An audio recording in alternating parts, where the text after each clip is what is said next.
So yeah. Rogue Asset Podcast is back in the house. We took a little break, had to make some fine tunings, and we're back. So we just want to say what's up. Still the same. We only deal with rogue assets, man. I got my man here today, Dennis. Dennis Suber is should I say an automotive entrepreneur? It's kind of like running your own business. Automotive entrepreneur. He's Mr. I got him. If you got it. You got it right. You know what I mean? Any automobiles that you're looking for, man, like this man can definitely find it for you. Together our roots run deep. I've known him since he was a tyke. Watched him grow up to be, a great man, father of 3 daughters, out here doing his thing. But the one thing about this man that I've always admired too, he knows his sports. And I kind of wanted to, kind of wanted to do a little something different because I've been so touched with, what's going on in the media right now. Absolutely. Everybody's talking, man. So today's episode, prime time to day 3, man. We covering the Shedeur Sanders saga. Because looking back, I'm sure the way history's going to have this, it's just crazy. I don't think we've ever seen anything like this in terms of just where we've seen guys that were supposed to go in the first round slide to like day 2 or the 31st pick or something Absolutely. like that. But Absolutely. Not to day 3, especially not with those type of stats and accolades. Absolutely. This was a Heisman finalist. And people tend to forget that. Yeah, this was a Heisman finalist. This was 37 touchdowns in the senior outing, over 4,000 yards. High percentage completion. Over 70%. Yeah, over 70%. Heisman finalist. So, what are we talking about? How did this day? This is crazy, man. It depends on how you view glass. Depending on who you are and your perspective on it. This is. Listen, I am open to perspectives. I've looked at it from all types of different perspectives. Okay. And, as we go through the show, I think you're going to see my perspective is probably not the most common or the most popular. Okay. I definitely saw some gaps, some holes in there that I believe could have been different. But even still so, when I do the math, it doesn't equate to 144. No. Doesn't equate to day 3. Absolutely not. It equates to late first round, early second, but not, Not 5. Yeah, not 5. So, we're gonna get into it a little bit. We talked about that. So here's a big question. This is what we're gonna talk about. What happened? Dennis, what happened? Depending on who you ask. I'm asking you right now. What happened, in your opinion? In my opinion, his daddy happened. And a lot of people, instead of dissecting Shedeur, I felt are dissecting Sanders. Just in my opinion, because if you cut the film on, if we take his name away and you cut the film on and you look at how the stats you said, 74% completion rates, doesn't throw a lot of interceptions, 4,000 yard season, Heisman Trophy potential candidate. There's no way you look at that film and you say that's a 5th rounder, along with the quarterbacks he's in the draft class with. There's no way you can tell me how we go from battling him and Cam Ward, him being 1, Cam Ward being 2, Cam Ward being 1, him being 2, to now we see that several other quarterbacks are taken ahead of him. I think the name definitely plays a lot with it. Interview process plays a lot with it. and what comes along when you draft a guy like Shedeur. And when I say like, I mean the difference between what we're used to in the NFL and what we're going to start to see. Once you introduce the NIL, you're now introducing personality. And going forward, I believe there are going to be a lot more Shedeurs because these guys are getting paid off their name, image, and likeness and promoting themselves. And I feel like he's the first major one to really come out and promote himself, and you see the value of himself, but he's the first one to get the negative connotation of it when he's known for promoting himself, and that's what he gets paid off of. Right. That makes sense. That's a very good analysis, especially when I think playing the quarterback position in the National Football League, there's no question. It's one of leadership, right? Absolutely. It's one of leadership. You're leading men. There's certain people that, not only are you leading the men that are on the field with you, you're sort of a conduit, with the owners, the front office, the general manager there, the position coaches, a little bit of everybody. So I think kind of this being the first experience, I think there were probably some concerns here in terms of where their perception was that he was about himself and they weren't able to make those connections in terms of how he would fit into that role, right? As what I just described in terms of what it takes to be a franchise quarterback in the National Football League. Absolutely. And I think in certain cases, the interview process they're going to go through their due process in the interview process. Absolutely. The quarterback is going to be the main asset of any team. If you want to go a long way, that's what it's going to be. But that's when it comes to, for me, deep diving into the locker room, talking to past players, talking to past coaches, where in his case, everybody's just talking about Dion, but Dion has a staff full of other coaches as well that are play calling for Shedeur. The defensive coordinator, how he reads the defense, his offensive teammates, how he bigs them up. How is he in the locker room? Does he come to work on time? Does he hold himself accountable when he's wrong? So those are factors that go along with it too. And I think we've gotten caught up in, once again, the name. But when we turn that film on, we question coaches and we see what his reputation is. He's never been in any media outlet for doing anything negative. He's not out here just going wild like other past quarterbacks have. And they were willing to take a risk with them, who are out here smoking, drinking, partying. If you want to say he's confident and arrogant, I mean, I wouldn't want a quarterback who's not confident. He's got to be able to control the team to a degree. We're watching right now with Aaron Rodgers. He's got the Pittsburgh Steelers captive. And it's okay when he does it. It's okay when Archie steps in and says, hey, my son Eli is not playing for your team. Don't draft him. He won't step foot on your field. That's okay. But when Dion says, I want my son to go a certain place, that's not okay. So it's kind of like one of the sayings, and one of the rappers out here is cool when they do it, it's a problem when I do it. Well, it's and guess what? That is the way it is and has been, and it's going to take a lot to change that. I think what we saw in real life in prime time was, to a certain degree, in 2025, their version of buck breaking. Absolutely. Right, where they colluded to do this to this man, and listen, he's a human. It wasn't perfect. I don't want to give the impression that I'm not in agreement with a lot of things the Sanders family did regarding Shedeur and Shiloh in this draft.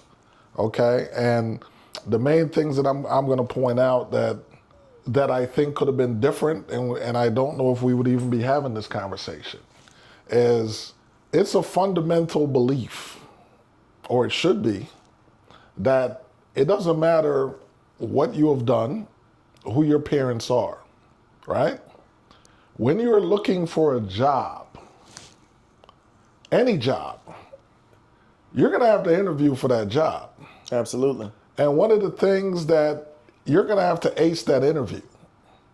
So when you get into that interview space, it doesn't matter, you could have thrown for 6,000 yards.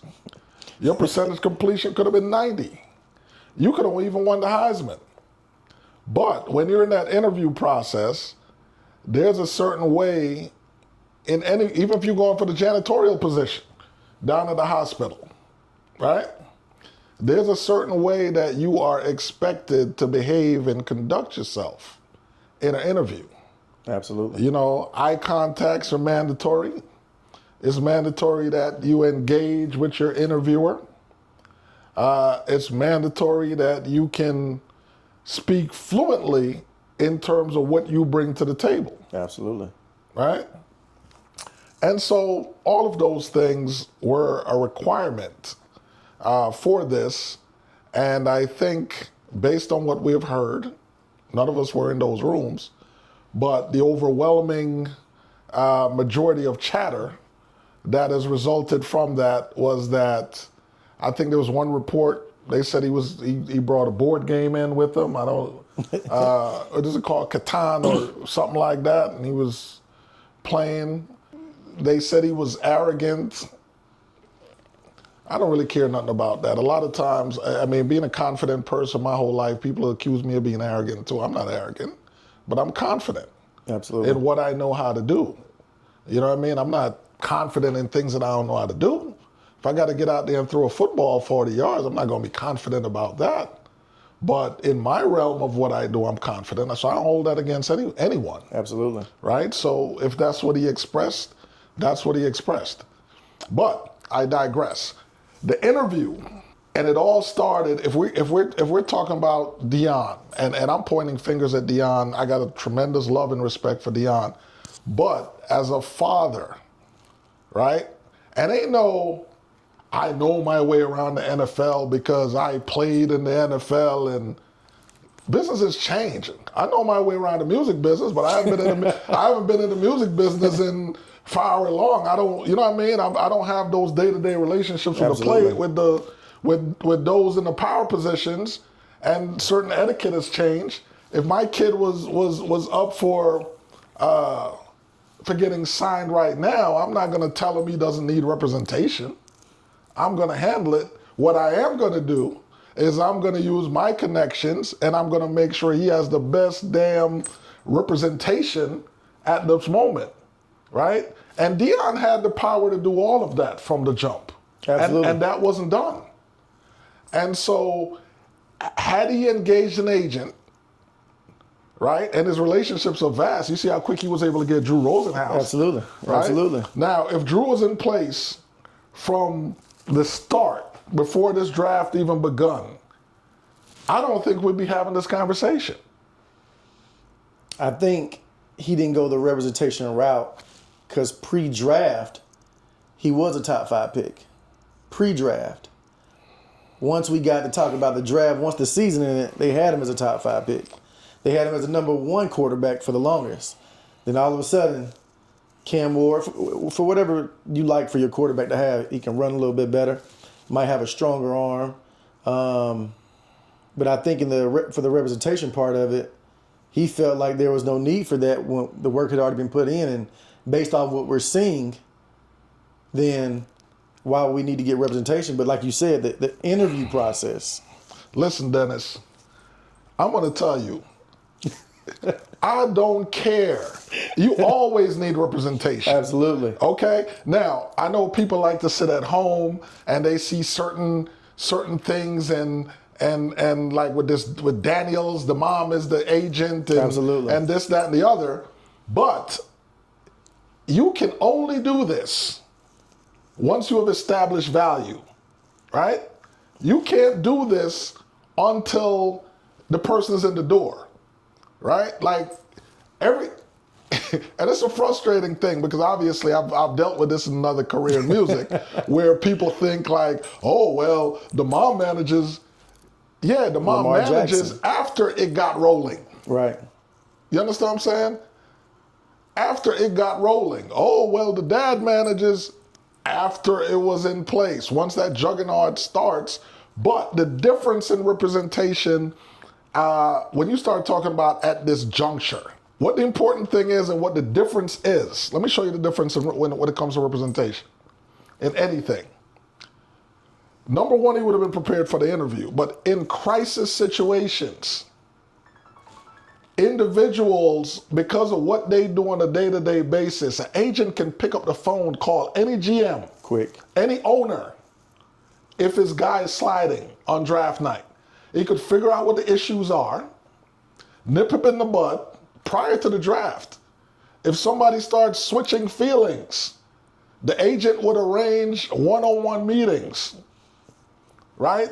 To assuage and negate anything negative Absolutely. that is untrue Absolutely. that they're thinking about that person, right? Whether it's him as an individual in the ways he carries himself, whether it's a concern about his dad's involvement, all of that. That's We've an heard that agent's too. job. An agent could roll up and say, listen, I know you guys are thinking this, but no, you guys got this wrong. I mean, dad is going to be busy coaching, blah, blah, blah, blah. And, you know, even if it's a lie, whatever, Absolutely. Absolutely. that agent's job is to smooth everything over It is. and get that guy the maximum that guy has to have. And the difference is, you saw when things started going bad, there was not much Dion could do No. except sit on the couch and wait. be emotional and wait like everybody else. Whereas an agent would have been working the phone. They'd have Absolutely. been calling the GMs, finding out what the problem is. You know what I mean? Securing where he's going to go. They also can leverage other players that they have that they may represent on that team. Absolutely. That, you know, so there's a big difference. So I think if there was an agent involved from the start of this, we wouldn't even be having this discussion. You don't think he would have still slid to 5? Maybe 4? He could have slid within 7 spaces, I think. But I don't think he would have slid past the first round. So you're saying, babe, if the agent would have caught the first bad interview and could have nipped it in the bud before it went to that downward spiral, Absolutely. before it went to now doing a pro day again, before it went to draft day and watching yourself slide, Yeah. the agent, the first bad interview could have been detected, nipped it in the bud, told him what he needed to change about himself. Yeah, because the agent could also tell you, you're doing another pro day. Who says it was another pro day Right. that was needed? Right. Right? The agent, it could have been a golf day. Right? It could have been a golf day that was needed for him to be around the particular GM and the coach to vibe, to see what kind of kid he really is. So did you not think that with his dad, who he is, and the contacts he has, you don't think that maybe because it happened so fast, the spiral of between after the season ended and projectiles to draft day, all of a sudden now the stock dropped so quick between what they thought, they kind of put them in a situation where I don't think we need an agent. We'll get through this together. Your work speaks for itself. Because pre-draft, pre-end of season, he was top 5. I guess. So it's like, okay, Listen, I come from a different world. Okay, I come from a different world. My world for many years, and what you see in media, right? You don't see the best singers. absolutely not. You see the ones that had great representation that made it to where, right? You've never really enjoyed the best producers Absolutely. in entertainment. You see the ones that had the representation that was able to push them through. And so I'm a believer, it's not just your talent. Okay? Hey, as we Look at the draft. There are people that are far less talented Absolutely. that got drafted before him. Absolutely. Then go back and look at the representation. I guarantee that you're going to see who represented them, and it's going to explain. Well, they said for the Browns that the owner hit that button, though. Well, they're saying in general, for the entire draft, that that owners took Shedeur off their draft board. And if that is the case, and more than likely based on what we saw, that could be the case. Absolutely. But once again, if the proper representation was in place, it would have been diagnosed that something is going, some agent would have been making calls, been proactive. Absolutely. Like, hey, Dennis, what's going on? I hear you guys are kind of cold on my guy. Absolutely. Right? Why is that? I like the agent part. What changed in the building? What are you guys feeling? Based on what you communicate, listen, Dennis, I think he's a great kid. How about we set something up, just me and him? We're going to come to see you, right? And coach, and you guys get your own feel of this guy. And, we'll see where it goes from there. But some of the reasons that they're giving, we're worried about it. If we do bad this year, his dad going to now come coach him. It's like they're making up reasons to not get him.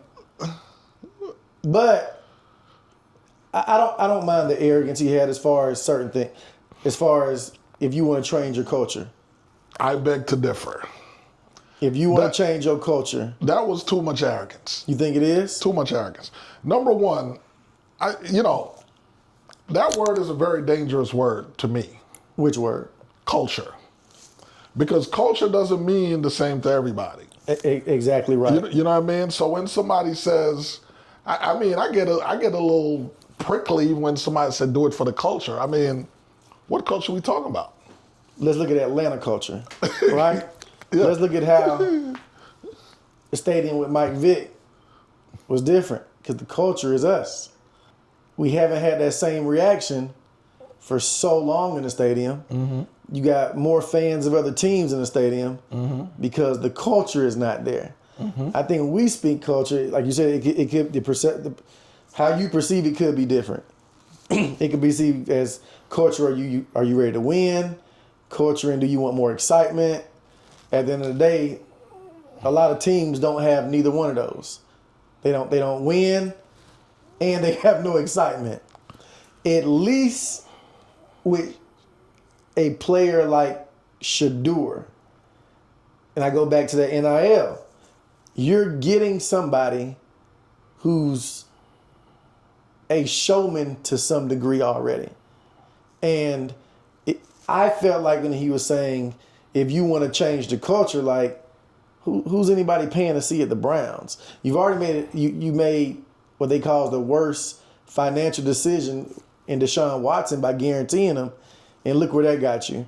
You're starting a Joey Flacco in your organization. You had a Jameis Winston fill in for the past 25 years. You've had the most quarterbacks of any organization.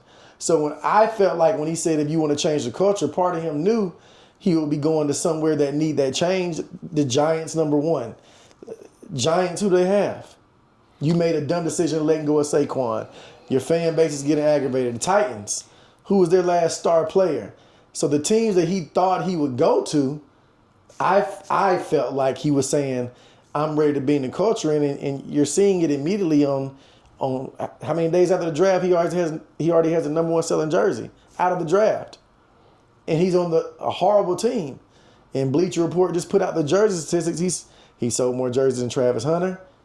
He sold more jerseys than Cam Ward, and he's a fifth rounder. Well, in the age of social media and clout, that is not surprising at all. Exactly. He's a huge social media figure. Absolutely. So that makes sense. But I think whenever I think you have to be careful when you start having cultural conversations with people in terms of how you frame the conversation. You have to define the culture Absolutely. that you're referring to, right? Because you say, like, number one, you're talking about changing their culture, but you have to really understand, do they want their culture changed? Number one. Some people like being losers. Number one, do they want their culture changed? And you know, and in what way Absolutely. do they want their culture changed? Absolutely. And you know, especially if they're conservative or ultra conservative, you're sitting there, you got you're iced out. And now, and now you're talking about you're gonna change my culture. Hey, I do it for the culture. Right? So you have to understand, like, who owns these teams. You do. You right? do. And, like, number one, based on what we know about the Giants, that would have been an instant turn off for the Giants. Because that family that owns the Giants, from all that we've heard, is no. Absolutely. Right? So that goes there. But then you have some teams that might have felt, and that's one thing when it comes to business. It doesn't really matter how much talent you have. If you lack the ability of making people feel good, Absolutely. or feel good about themselves, you don't have nothing. Now, keep in mind, the Browns were already kind of beat up in the press. Absolutely. Right? From Dion. Absolutely. You know, kind of talking smack, and now, you know, you're saying what you're saying, but now that's also kind of dumping on us a little bit. So, them as an organization, how do they feel about that? Like, this thing is, you remember, it's bigger than talent.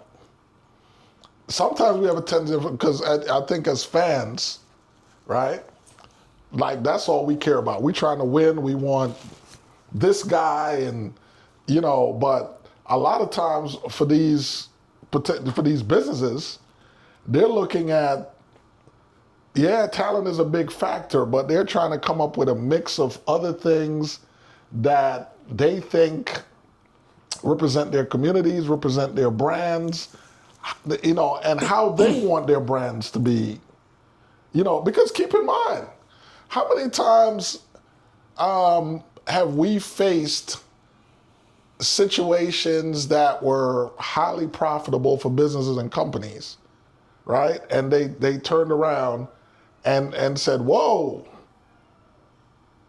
right? We like it, but that's not really our market. That's not direction we're right. Absolutely. You know, so all of that kind of comes into play. We don't know, you know, because when you're online, you see like some crazy things. As much as that Colorado program has turned around, there's still a lot of them online that, oh, the circus. And to me, that's a code word for saying certain things without saying it at the same time. Absolutely. But look at what it did for Colorado. Oh yeah, that's what I'm saying. It absolutely benefited. Colorado in a major way financially. Absolutely. And that is undeniable. But there is still some detractors there that, although it's financially rewarding, have some issues. And I think it plays back into how you said, like, you got to know where you're going and who you're talking to and what they want. And you got to do your homework on there. Because obviously Colorado knew what could benefit from Dion and say, hey, you know what? We're sorry to hear about things that happened at Jackson State. We'll protect you. We'll open the door. You come here. We'll give you this. Upgraded everything. And we watched them go from winning, 1-2 games? Mm-hmm. To now just being talked about. I don't personally know anybody that ever talked about a Colorado buff besides Cordell Stewart. I think the last time that I even watched a Colorado game was when Cordell Stewart played Yeah, I think Cordell. I think didn't Eric Bieniemy play for them too? I believe so. Yeah, I But- think that was the last. But this type of star power, man, is not only the star power that you got from watching the games, the people that Dion gets on the sideline are also influencers. Oh yeah, So- absolutely. When you get in a guy like Shedeur, I think the main difference is that Dion, without a doubt, was a clear-cut top prospect. No matter what you did, you put the film on, his arrogance came because he proved what he can. I think that's the biggest difference. He was undeniable. He was undeniably the truth. He was undeniable, and I'm glad you brought that up because I feel like as a parent, right? As a parent, sometimes you have to kind of kick your kid a little bit. Absolutely. And what I mean by that, I've seen various, I hear Shaq talk about it, where he's like, "What? No. I'm not giving my kids I'm nothing. rich. Yeah, absolutely. You're not rich. Absolutely. You need to go to, You're gonna go to college, you're gonna get this your degree. right. So support them, support their confidence, but at certain points, if you feel like they're kind of getting a little ahead of themselves at the same time, be like, listen, it was a different journey for me, Absolutely. right? Because I literally could make a statement what I was going to do and go out there and do it. And did it. Right? And so it was a completely different situation where his talent was so undeniable. But not only that, the part that we're forgetting about Dion is, yeah, Dion was cocky, arrogant, or whatever, but charming with all of that, a lot of charm mixed into that. Absolutely. Right? And so it wasn't It's rare. alienating. It's rare. Right. So it's like he had that, but he had the charm, Absolutely. to kind of go along with that. So, what it created, they loved him. Yeah. They loved him. I mean, if you look at his even draft night, Absolutely. you know what I mean? Absolutely. They were soaking it up as much as he was. Absolutely. So it's a different kind of thing. And now, let's look at the other side of things. I'm not always rolling with what everybody else is rolling. So Okay. part of my thing, do I think Shedeur is good? Yeah. My big thing with Shedeur, though, that's 4,000 yards, that's 37 touchdowns, man, but that ain't the SEC. It's not. It's definitely not. You know what I mean? That ain't the SEC. It ain't the Big Ten. Absolutely not. So, I kind of feel from the position of those evaluating talent as well, I do understand where somebody might say, well, because listen, I'm going to tell you right now, I kind of feel like them boys that come out of the SEC They're and the ready. Big Ten are more ready for the NFL. Absolutely. than No, any other because you've played the best of the best every week. Yeah. And I'm seeing those same guys across to the NFL. Right, and that's why I'm annoyed at Philly because Philly got a formula. Man, Philly got Georgia. Philly got a formula. Philly got Georgia. Philly has created a pipeline from the Bulldogs straight into their system. Straight into it. So if you can get a healthy dose every year of Georgia, I would say Georgia, Alabama, Michigan, and Ohio State players. Don't forget my Gators now. Don't forget my Gators. Don't forget my Gators. Then you know what I mean. You Typically that works. typically you're onto something. But not necessarily at quarterback. Not necessarily at quarterback. I mean, there's a lot that goes into the position. I happen to love the kid. I think the one thing that does not work in the NFL, time and time again, we've seen it. Lack of confidence does not work at that position. It doesn't. It does at that position especially. It does not. Having a guy that is confident. I'm gonna tell you what. I'll put it to you this way: if Dak Prescott had Shedeur Sanders' confidence, You can't teach that. Ooh. You can't teach it. You can't teach it. What I do like about Shedeur is he doesn't turn the ball over a lot, and you're operating on the worst line in college football. The worst line with a rusher that had 500 yards. So if you watch him play, he knows how to read a defense. He goes through his progressions. He goes through all his reads, and he makes the right play. So if I'm evaluating that compared to do I like Dart's arm? I like his arm, but he's in your SEC. But against every good team, Dart was horrible. you know why, right? Why? Decision making under pressure. You just said it. That is one thing.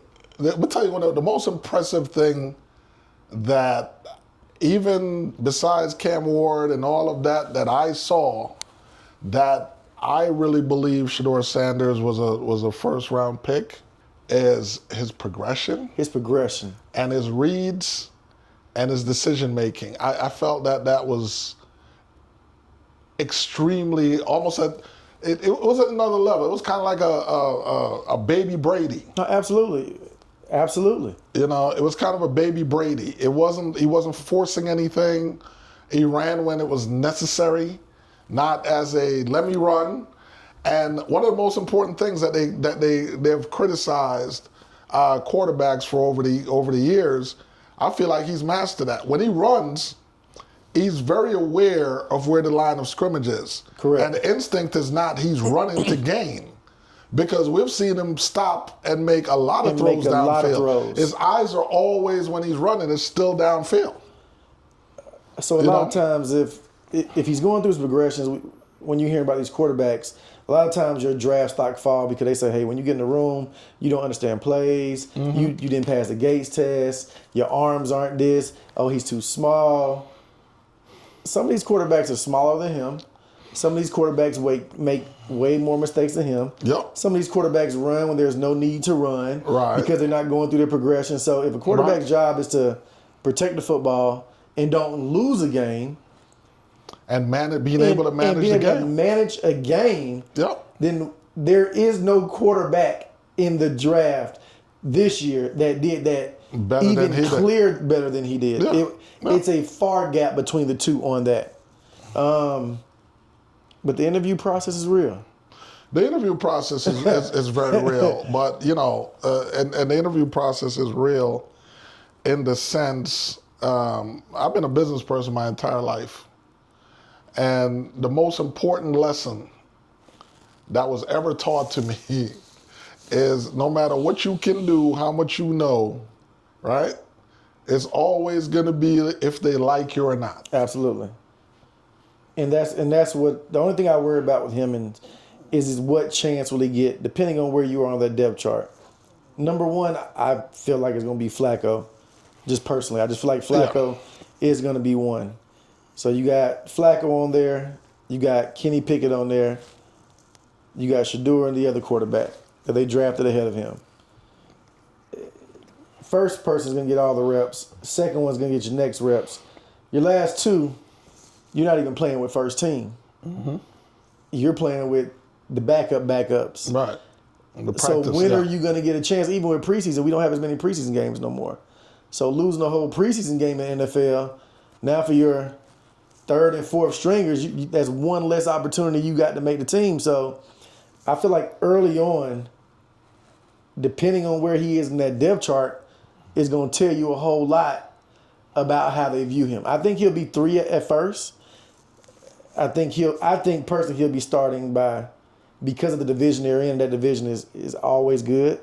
Depending if Aaron Rodgers go to the Steelers or not.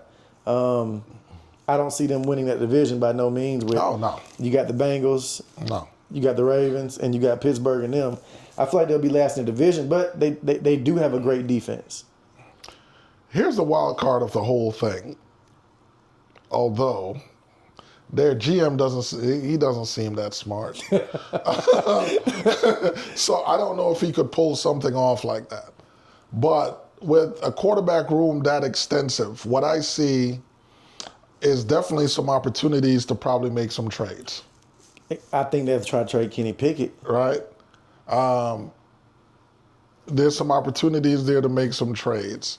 I don't think Deshaun Watson is going anywhere. He can't. But I don't think he'll come back by next year anyway. No, I don't think he's a factor in this upcoming season. I think Pickett and Gabriel are possibly on the hot seat for a trade. I think now that Shedeur has an agent, Absolutely. that dynamic could possibly be in play as well. If they scope and secure an opportunity elsewhere, because now you have, with an agent, man, the dynamics change. Absolutely. Right? There's just a different relationship with GMs and owners, right? That a player or a player's parent, even if they're if they were a Hall of Famer, Can't get. they can't get. It's every day. The wheels are always turning. The air is always to the street. You know what the needs are. You hear the rumors, the gossips, the concerns. Absolutely. Within the organization, and the itches. So by you hearing all of that, you kind of know where to scratch, right? And so there might be an opportunity there where his agent, especially if his agent is Drew Rosenhaus, who I think it is, anything can potentially happen. I don't think it's a situation now where I think Cleveland is probably going to be more keen on keeping him, just based on the realization is probably kind of kicking in terms of what it may mean for them moving forward, especially financially. Absolutely. So I think that dynamic may change. But I think there's going to be some kind of movement in Cleveland with one or two of those quarterbacks before the season is over.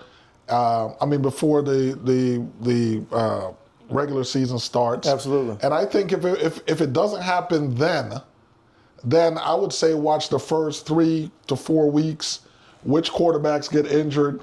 Absolutely. Who has, new needs. Flacco is kind of old too. I'm gonna tell you, when you hit 40, anything can happen. Tell me about it. That man can take a Tell me about it. that man could take a snap and stumble and be done for the season. We saw Aaron Rodgers 2 years ago. Right. Take a snap, fumble, and was done for the season. Yeah, when you get to that age, man. So whether Flacco even makes it the full season, in my opinion, is highly doubtful, right?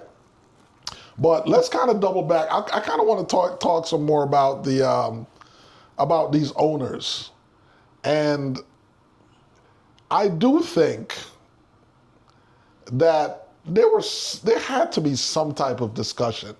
I don't think that a knee-jerk reaction, right, could have been that synchronized throughout the league for owners to direct GMs to remove him from the draft board.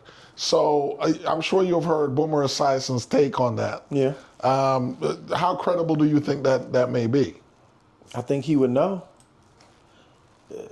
Like you said, it's buck breaking. If you want to prove a point, let's look at Colin Kaepernick. Say what you want. He was better at that time than a whole lot of other quarterbacks. Say what you want. But then we watch other quarterbacks who never even get a chance to be a starter in the league, but they are journeymen and they keep a job till they're 40. Yep. You got Jameis Winston, who's better than some of these quarterbacks. Yep. And yet he gets a 1-year deal. Russell Wilson is better than some of these quarterbacks and get a 1-year deal. I mean, some of these franchises that need a quarterback, i.e. the Saints, what are we doing? Yeah. The Saints, like, you glaringly need it. Derek Carr hasn't performed well in years, and you need an heir apparent. He's coming off an injury, and yet you don't even choose to take it. You're going to address everything else with the situation. Pittsburgh. I understand why Pittsburgh don't make a move, because you're dealing with the most arrogant of all of them. Say what you want about Shedeur. Aaron Rodgers is by far the most arrogant, and he told you if you draft one, your season is in his hands. Mm-hmm. Because with what you have in your backfield now, you're not doing nothing. You're not. So Aaron Rodgers really got you in a chokehold. So you can't really draft the quarterback because you don't want to upset him and sway him the wrong way for whatever personal things he got to address. It's difficult. It's difficult. It goes back to, for me, the culture on what you want. Even though if you don't want the face of this guy to be your franchise, a lot of these owners, i.e. Jerry Jones is another one who's, when their mind is made up, their mind is made up. Yeah, but here's the reason why. As the days go by, I find it much more credible to believe that there was some collusion here. Absolutely. Right? Because Jerry Jones has gone on record as saying how much he thinks of Shedeur Sanders, Absolutely. what his ability is, what his character is. And he said, I made it clear that if anyone wanted a personal reference from me in terms of, this kid's character, I was more than happy to give it. Absolutely. But no one called. So what does that say? Tells you everything Right? you know. If you were legitimately interested in finding out about Shedeur Sanders. Now keep in mind, Jerry Jones is one of the most powerful owners in the league. Period. So if Jerry Jones, and Jerry pretty much kind of said, listen, I admire him so much that, shoot, we'd have taken him, but we got the most expensive quarterback in the league. Right now. Right now. So, it doesn't make sense for us, but I told them, if they need to ask me anything about this kid, I am willing to tell you all that I know, and all of it is good. I feel like if it was still Shedeur, as far as tape, film, but Dad was not coaching, a lot of people are saying, i.e. the Raiders, were worried if in 2 years the team not doing good, if they draft him, will his dad now take Pete Carroll's job, and they didn't want to deal with the circus of Dion. Well, no one can take, if you own a team, right? What do you mean take his job? You can't you have to hire that man for that job. You ultimately own, that's your football team. As far as the coaching staff go, those for the owners. A lot of the coaching staff don't want to deal with the circus that would come with a Shedeur. So they were telling we don't want to deal with that. They were worried if we draft him, then is my job now in jeopardy. Let's say let's say with Pete Carroll now, if he starts losing with Las Vegas, and you drafted Shedeur, you got Geno Smith there. Okay. If I don't perform, now would that give Dion, does he now want to come coach his son again? Yeah, but that is still, people make it seem that simple. Right? They try to. Yeah, it's not. When they want to make it that simple. Yeah, it's not that simple. He's going to coach. Even if you have to make a coaching change, correct, his hat goes in the ring, but that's not to say that he's the one that you're going to hire. You're going to hire the best candidate out there at the time for that job. So for them to, I think it's amazing how rules and how much power we're given when, or the perception of power, absolutely, that we're projected to have when it's convenient, but yet this draft showed exactly how much power that we do have, which was the point. 5 rounds. Which was the point. And then unfortunately, you have, yes, Chris Carter, and I'm gonna call you a heckler, right? Because you had no business in that conversation, talking about, they wanted to prove that they have no power, but come on, man, whatever. Get over it. Whatever happened, I don't know if Dion used to lock you down back in the day, and that still is carried over, but come on. Because he definitely took it personally. Yeah, you're on the wrong side. He took it personally. Yeah, you're on the wrong side of that argument. But Shedeur's already in the streets. He's already visiting schools in Cleveland, elementary schools, and they got a problem with that. He went to elementary school and said, I want to bring you guys a championship. And the media's who don't already like him Why would he say that? Why would he go out and he's already arrogant, talking about he want to win a Super Bowl? They're making the narrative be whatever they want the narrative to be. Whatever they want it to about be. him. Because if that's anybody else, you're going to say, well, he's got high hopes. He's a winner. He's got moxie. He's a winner. Exactly. But when you want to spin it, it's his arrogance is a bad thing. What is he supposed to say? I want to come here and just do what y'all been doing. What exactly is he supposed to say? Well, I'm just going to come here, settle in, and let the chips fall where they may. We'll see. We'll be back in the first round again. Right. Picking in the first 5. Yeah, let's ride that out. Come on. Nah. Cleveland you got media, players backing them. Yeah, you guys are jerks too. Come on. And Njoku tweeted that we got you. So you already have players on the team who watched and followed the draft, who are ready to go to bat for you. Yeah. So if you get I believe he will get the locker room. I'm gonna give it to about a week because I think they're gonna lose. So if you're losing as a coach, you're gonna have to make some type of move to see what you got at some point on field. If he already is winning the locker room over, if he can just win the locker room over, come to work. At some point, you're gonna listen to your players. At some point. Yeah. At some point, because if not you, the players will get you out of there. Yeah, I just, like I said, this GM, he doesn't sound smart. He doesn't look smart. He doesn't act smart. So we'll see what happens there. Now, Cam's take. Did you see Cam Newton's take? I saw Cam Newton's take. Cam's take was that Shedeur kind of has the vibe and bravado more of a defensive back than an NFL quarterback, and that was probably harmful because as an NFL quarterback, there's a certain type of mode and persona and behavior that you have to have just because of the responsibility for the different departments, if you will, that you're interacting with. What do you think about that? Cam's persona is Cam's persona. He would know. I think a lot of times what Cam does is he's able to analyze himself now that he's not in the league, and he can see. He totally understands how persona can hurt you. It can help you when you're winning, but when you lose, it's very hurtful. He hasn't been able to find a job, nor is he even looking no more, but because of the persona. Mm-hmm. Because of the persona that comes when you have a guy like of that magnitude in your locker room. You don't get too many chances.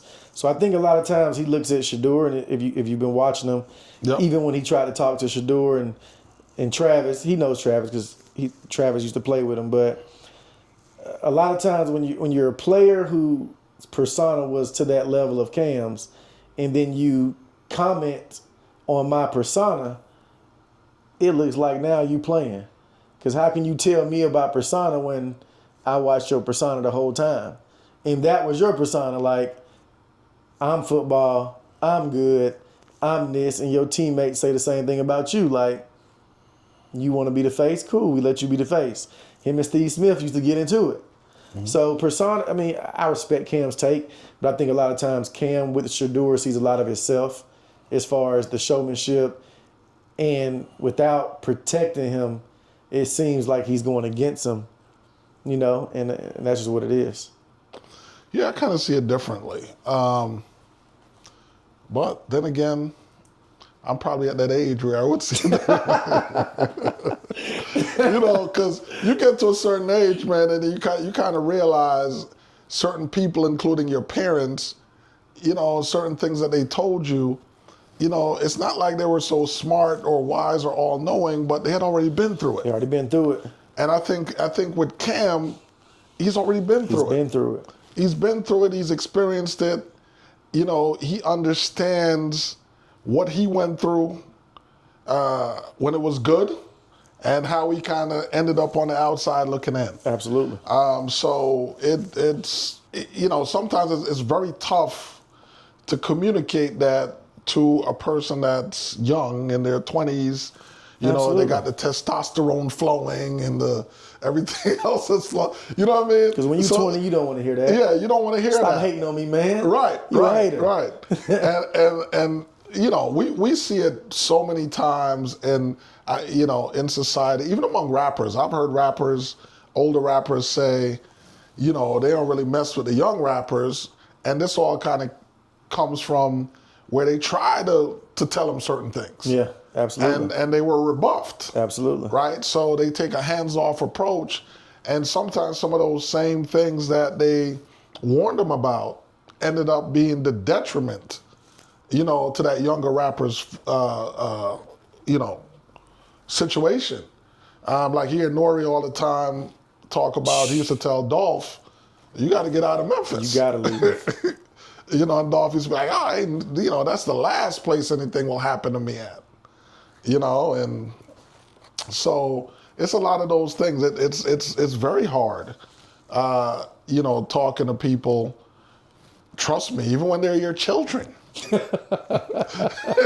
Because I raised 2 young men, and what I've noticed is as they get older, the oldest one is probably more apt to take advice at this point than the youngest one. Youngest one gonna get it how he lives. Yeah, so there's always that struggle, but I think we have to keep trying. That's just part of it. But here's the other thing. We're gonna get to this next thing, right? This is the big thing, and we got to be honest. Okay. Right? Did flat out throughout the whole thing leading up to the draft, did Deion talk too much caca? Yes. And we can't go back and say Archie Manning, because Archie Manning wasn't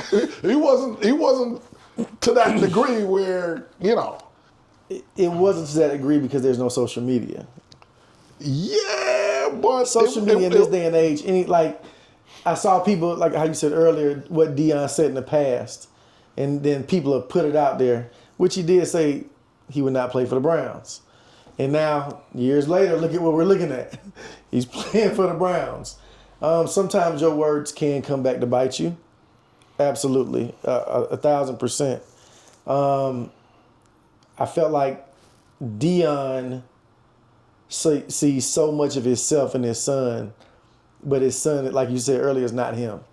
The same, if his son would have had Deion's talent level, I think it'd have been a little different. But because Shedeur has not won technically, he didn't finish how they could have finished. And I don't per se think it was his fault. It's just the hand he was given.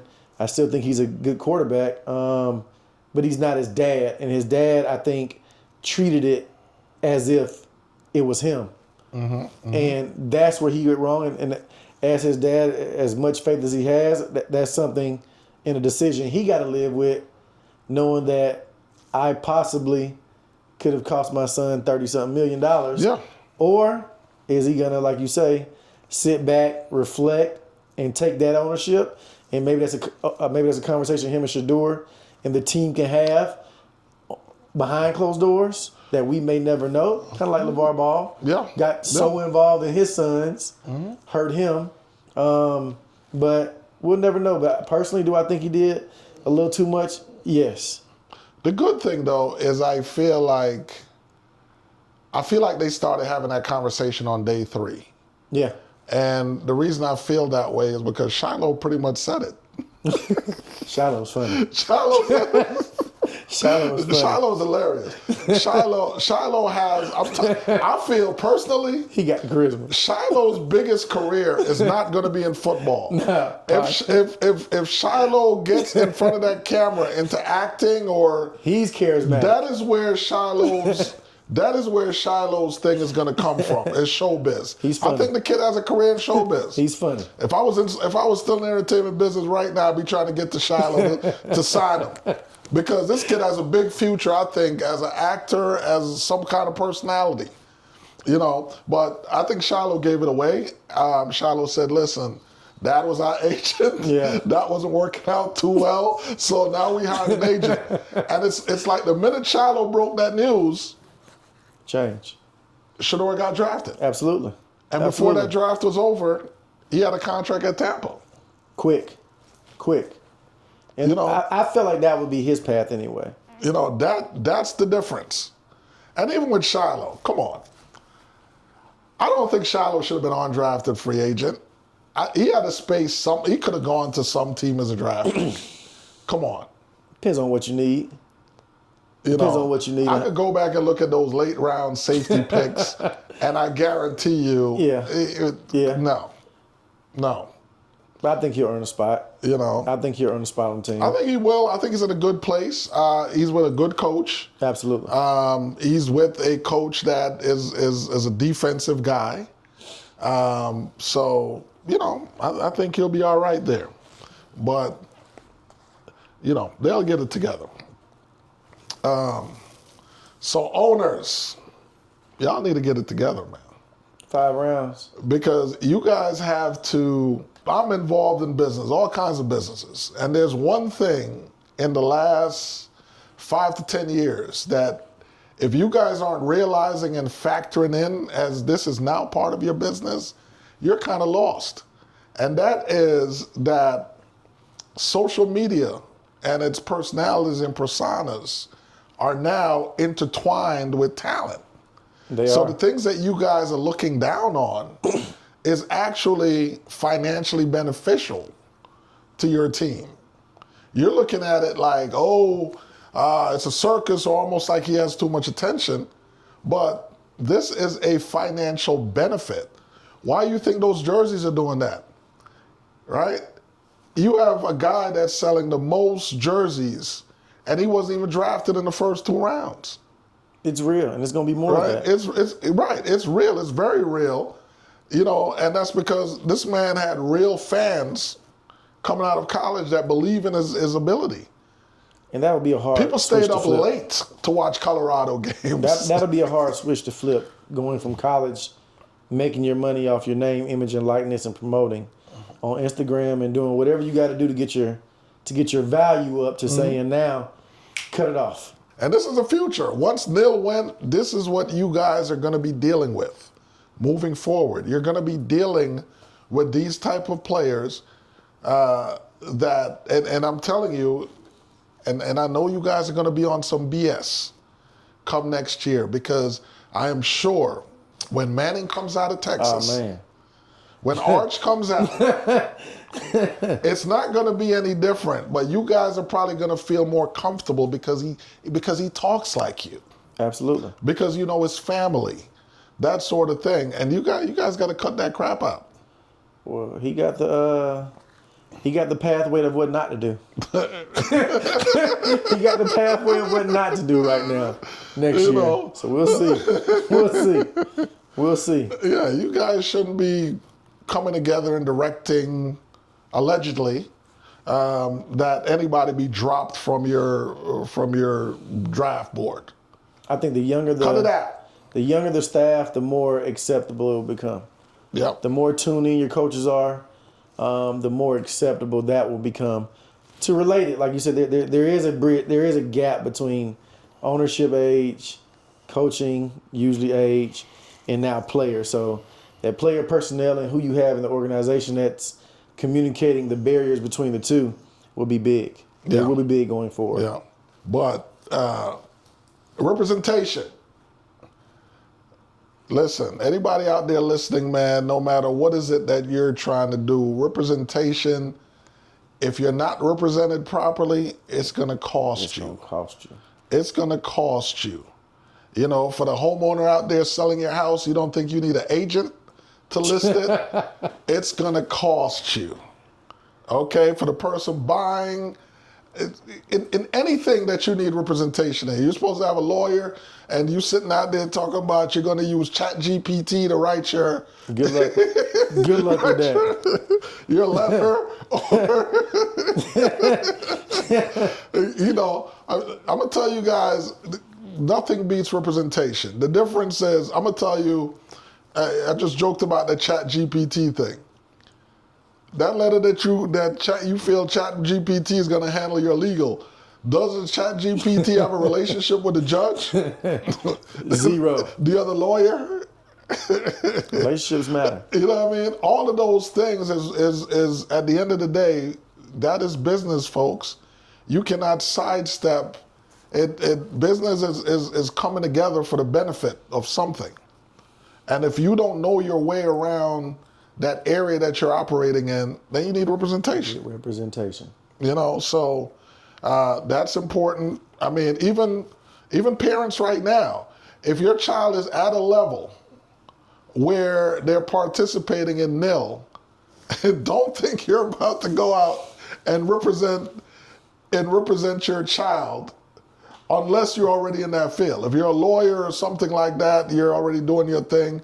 But don't look at it and be like, oh, well, save a couple dollars. Well, Destiny's Child and Jaden Daniels and, all these people. Because the one thing that you guys are missing, a lot of these parents already had professions too that were aligned with that, where they were already business people and handling things. So if your child is doing a nil deal and that's not your thing, go find proper representation. Yeah, get out the way. Because you're going to think you're saving money. You're losing. You're really losing money. Okay? You're really losing money. I mean, even some of these situations that we're cheering on with Jaden Daniels' mom being his agent. Oh, yeah. Okay, cool. She negotiated the thing. But there's so many other external things that orbit. Mm-hmm. Is she magnifying those situations? Is she getting we the don't right know. brands? Does she have the relationships with those Absolutely. corporations to bring those deals in? We don't know. We'll see. So I think moving forward, we now know ownership perceptions affect draft decisions. Do you think they're going to tone that down in the future, or is it going to be the same old nonsense? I think seeing what happens with the Shedeur situation will play a role in it. Because if he doesn't get the chance, if he doesn't play, then they'll be right. They can put it on whatever it was, whether it was he's too arrogant, he didn't fit in the locker room, whatever it could be. If he loses, then that will now be the plateau of what we're going to look at and judge. Like, you see what happened here? This guy was all arrogant. It didn't translate to the NFL, so we're going to stay away from these kind of picks. But I think if he goes out here and has any type of success, I don't think it would be that big of a deal no more, because now it won't be the first time a story like this happened. It will be somewhat regular, because these athletes now are coming. They're coming. And you already told them you want them because of name, image, and likeness. And we're seeing it now in college. You had the quarterback from Tennessee pull out because he wanted more money. Once again, no, hold on. I'm glad you brought that up, because who represented him? He did not have an agent, right? His dad was acting as his agent, and Absolutely. These are the type of things I'm talking about. Proper representation. Cost him. It cost him. If you do not have the right representation, it's going to cost you some money. Then now it's cost this kid 1 year of not playing football and however many millions of dollars, because his father tried to pull a fast one at the last minute. Father probably doesn't understand the ins and outs, what that was going to look like. And you've already created distraction for whoever team does want to, even if he does good, that would want to draft him. You put that perception out there now. It's damaged his brand. How do they know they can trust you that when you sign next year to play, do it again? You're not going to do it again? I know I would be hesitant. I don't want to rock with you. So anyway, Dennis, I think that's it, man. We're going to wrap it up on this episode of the Rogue Asset Podcast. Thanks for coming through. Thank you for having me. Discussing this situation with me. Guys, I want you guys to follow us on all social media platforms. Please subscribe to the podcast wherever you get your podcasts, and look forward to seeing you on the next episode. Appreciate it.